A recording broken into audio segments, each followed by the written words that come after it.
One. Here we go!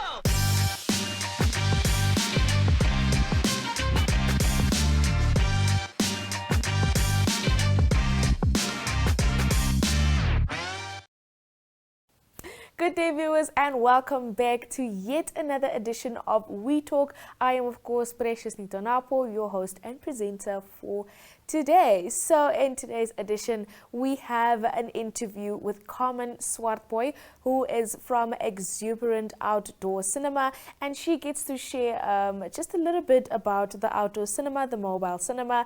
And then we have an interesting We Recommend that we definitely want you to check out, as well as our We Chill segment, basically just giving you a run through on what you can expect for this weekend. But before we get into it, let's first take a look at the news.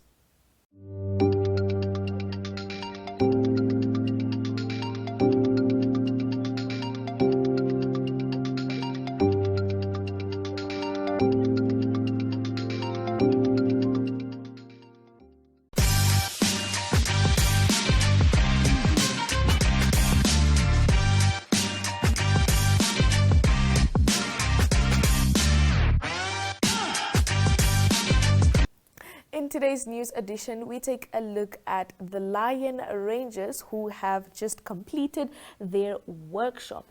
The Lion Rangers recently completed their Lion Ranger Wellbeing Training Workshop conducted by the Ministry of Environment, Forestry and Tourism and TOSCO, which is short for Tourism Supporting Conservation Trust. This all happened at the Uibasin Twyfelfontein Conservation Area. The training focused on drug and alcohol awareness provided by the Cornerstone Wellness Centre, important information that rangers have learned and can pass on to their communities. The training also included a refresher on the roles and responsibilities of Lion Rangers and an improvement in their skills using the SMART app. SMART app obviously standing for Spatial and Monitoring and Reporting Tool, which is a software that tracks rangers' activities via their smartphone, sponsored by KFW and WWF Namibia, the Reconstruction Loan Corporation, and World Wildlife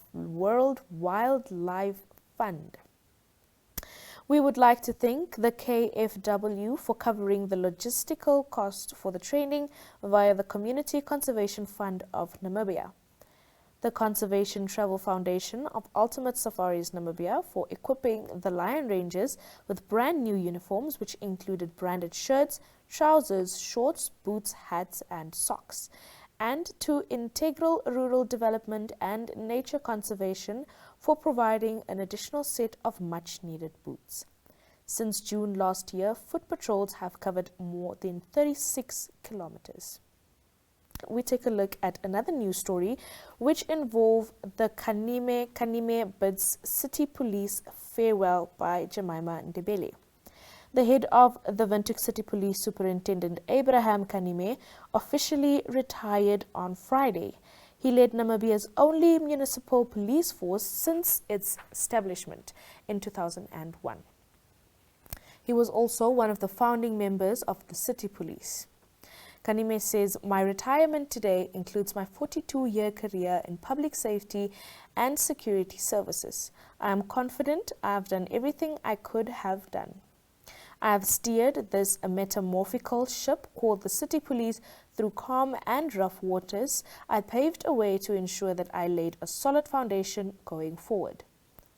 The acting chief executive of the city of Windhoek, Faniel Manda, praised Kanime's achievements and contributions to the police at the ceremony.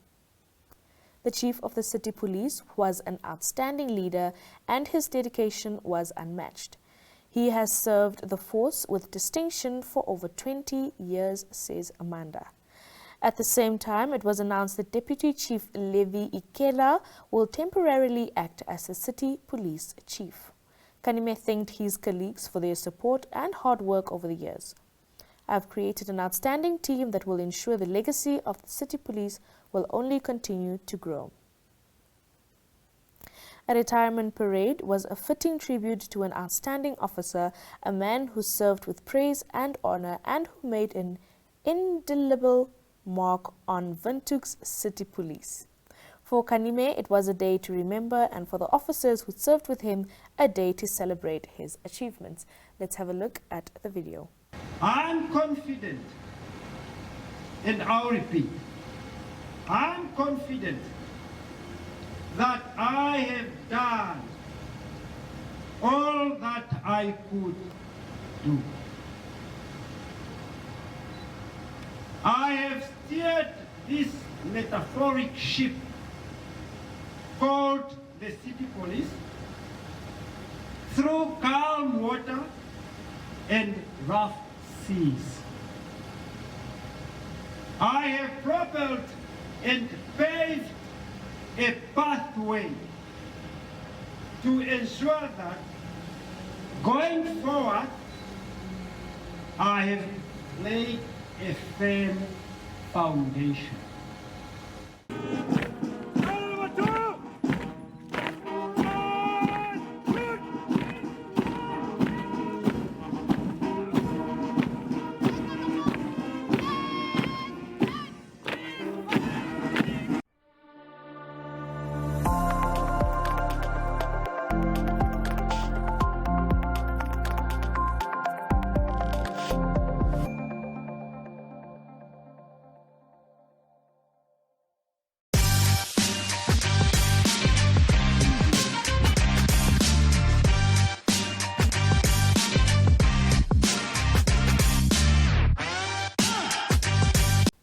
Good day, viewers, and welcome back to another episode of We Talk. I am, of course, Precious Nitanapo, your host and presenter for today's show.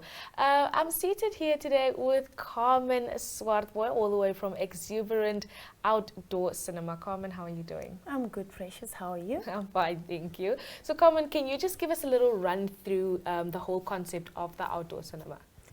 So, Exhuberant Outdoor Cinema, as the name says, it's an outdoor cinema preferably.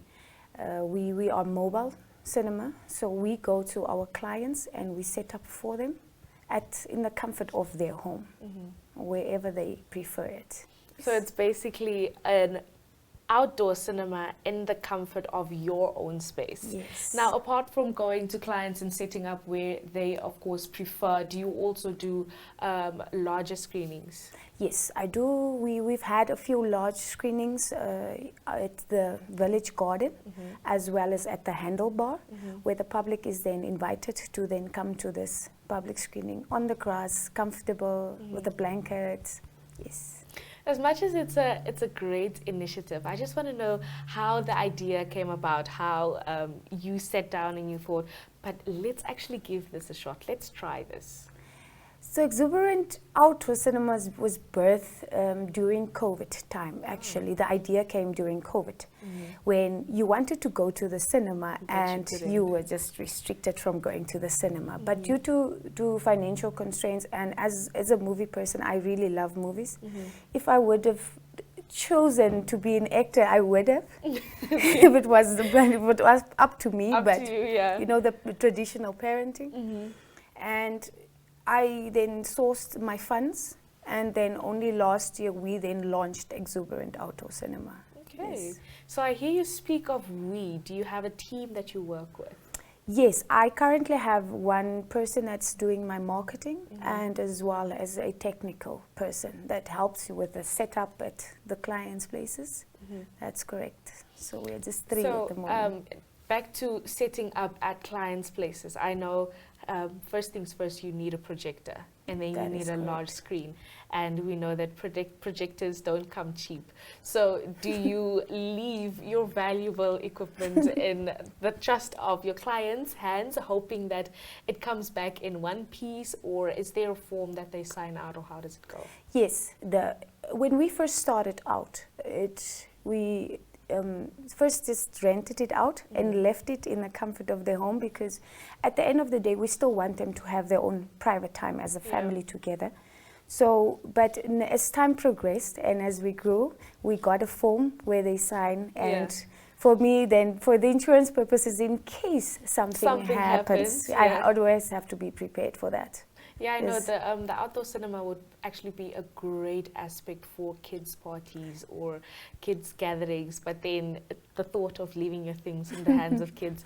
It's quite scary. I must say that my biggest clientele is the kids' parties. Really? Yes, that Yeah. is the most popular one because kids are so excited. The one sees parent rents it out, and then the one says, "No, my friend also had this, so Yeah, I so want let's the try same." this. Yes. No, I saw it and I had the exact same idea, of course, for my younger siblings, and I think it's something very interesting. But apart from kids, you said that kids are one of your biggest clientele. Have you done corporate events?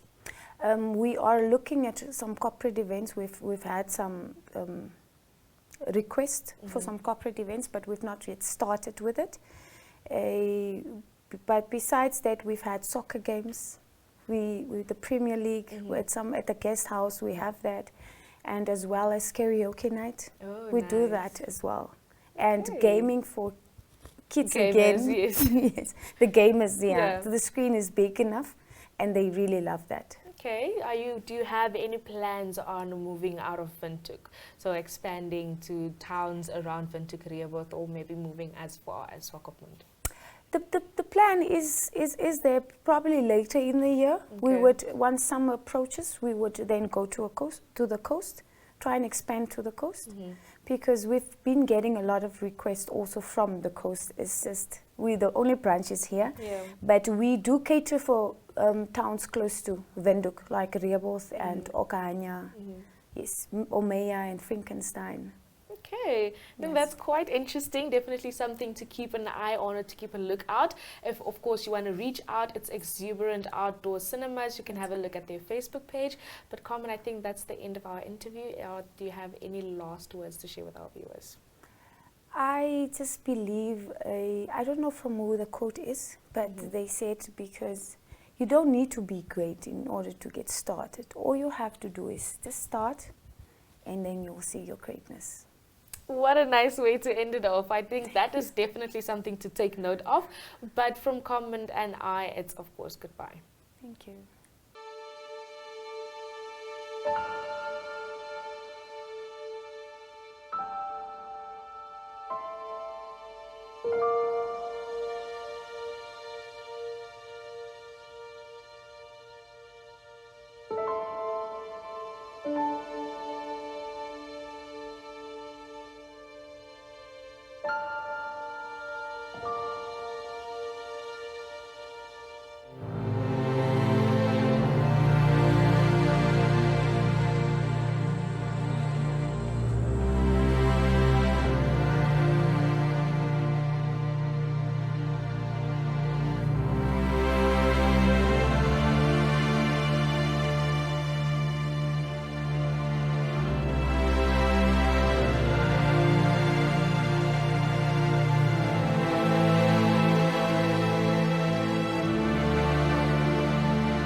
Welcome back, viewers. We are in a beautiful and extremely calming Zen day today, and next to me I have Susie Seha. Susie, how are you? Thank you, Precious. I am very well, thank you. Yeah, how are you? No, I'm excited. I'm glad to be here today. I can't wait to get into what you have planned for us today. But before we get into it, can you just tell us a little bit more about yourself and what we have? All right, yes, I'd love to. Here we are in my studio in Windhoek Central, and in the studio I teach yoga, meditation, breath work and mindfulness, and I do various energetic treatments.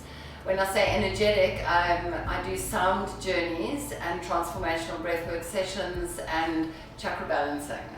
So maybe those things sound a little foreign to you, but they're all wonderful and they make you feel fantastic. Yeah. No, I definitely agree.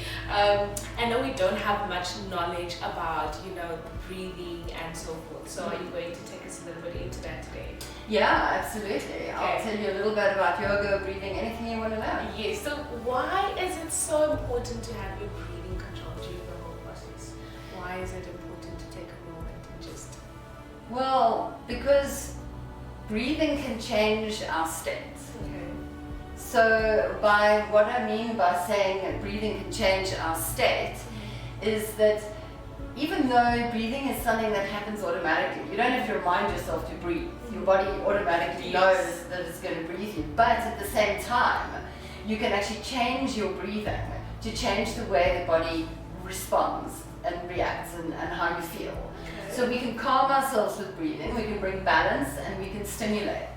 And we can actually do some really amazing transformational breath work where we can release tension and trauma that has been stored within the body and that you subconsciously hold on to. Yeah.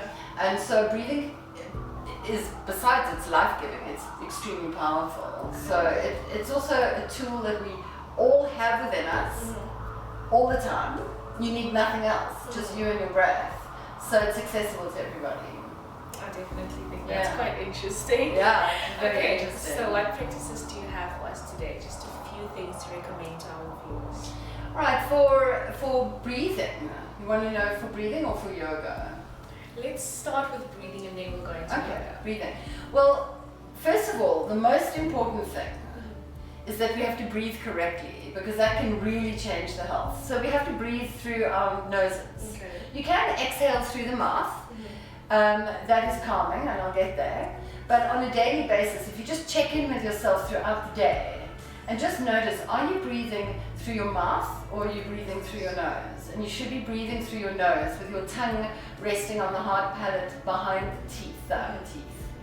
That is going to be optimal health. They've done little research experiments where they've blocked off the nose and made people breathe through the mouth for 2 weeks only, and their health deteriorated enormously.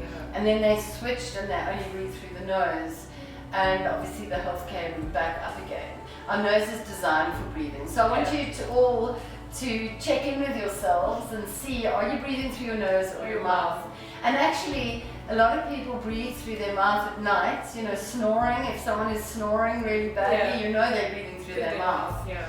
And so a practice that we actually do is taking a little bit of tape like that you put over a wound, like transport. Okay.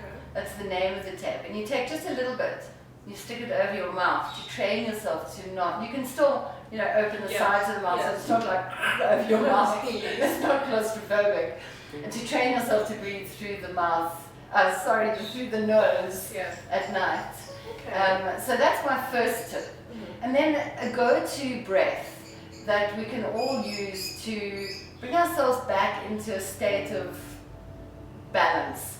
So when you're nervous, when you're really sad, when you're really angry, when you're really upset, when you're crying uncontrollably, when you just need to bring yourself back, this breath is your go-to breath. And you can teach it to anyone. Children respond really well to it, and everyone can do it. Before a meeting, before a date, before an exam, when someone's upset you, bring your hand to your heart. And we're going to breathe in through our nose and a long, slow exhale through softly pursed lips. So in other words, like you're softly blowing out a candle. Okay. So it'll be like this. Let's take a breath in through the nose.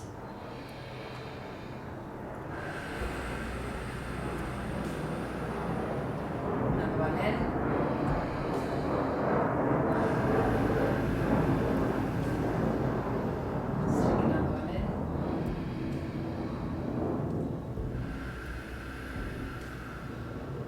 So we would do a minimum of 3, but up to 10 and as many as you need. Okay.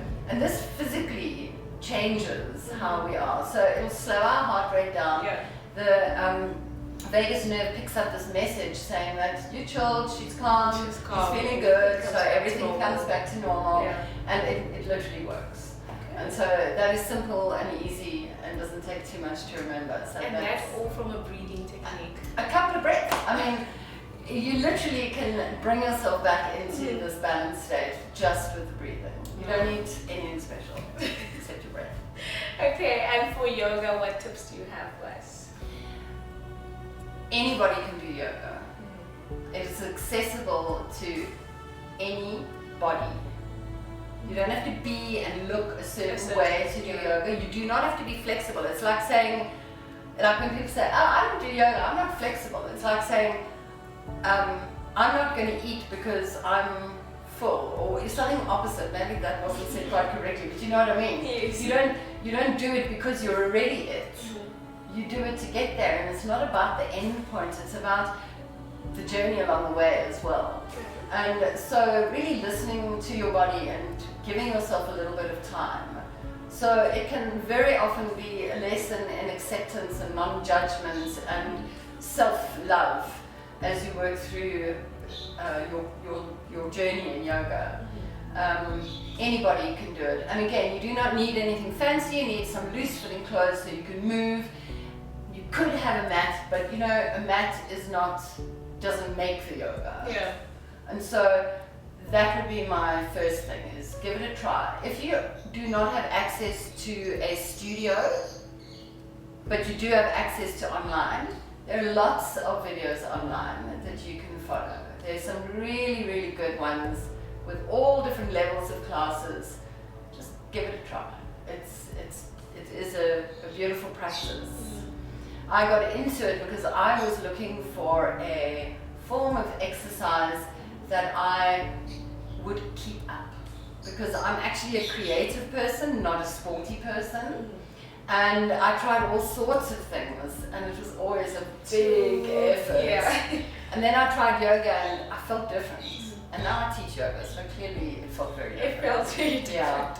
Yeah. Different good, definitely. Yeah, absolutely. But thank you so much for having us, Susie. That was quite insightful, a little bit of information to take away from us. So we definitely recommend that you guys make a stop by. This is actually the one of them, and the other one is in Clayton, correct? Yeah. But thank you for having us. Pleasure. Thank you.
Hello everyone, it's weekend and everyone is ready to chillax, especially since it's another lovely long weekend for many people.